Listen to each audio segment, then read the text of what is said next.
بسم اللہ الرحمن الرحیم۔ السلام علیکم۔ قطر کی کچھ انفارمیشن آپ کو دوں گا۔ قطر جو ہے پاکستانیوں کے لیے ویزا فری انٹری ہے وہاں پہ، ٹھیک ہے، 90 دن کا مل جاتا تھا آن جو ایئرپورٹ میں جاتے ادھر ہی ویزا مل جاتا، لینے کی ضرورت نہیں پڑتی تھی پاکستانی۔ لیکن اس وقت کرونا کی وجہ سے آپ لوگ جو ہے وہ قطر کا ویزا نہیں حاصل کر سکتے، ٹورسٹ ویزا، وزٹ ویزا بین ہے۔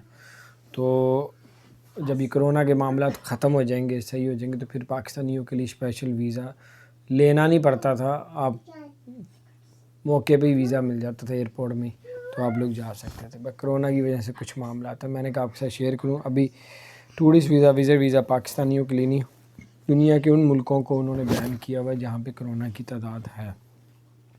اپنا خیال رکھیں۔ اگر آپ نے ہمارے چینل کو سبسکرائب نہیں کیا تو سبسکرائب کر دیں، بیل آئیکن پریس کر دیں تاکہ نئی سی اپڈیٹس آپ تک پہنچتی رہیں۔ السلام علیکم رحمۃ اللہ وبرکاتہ۔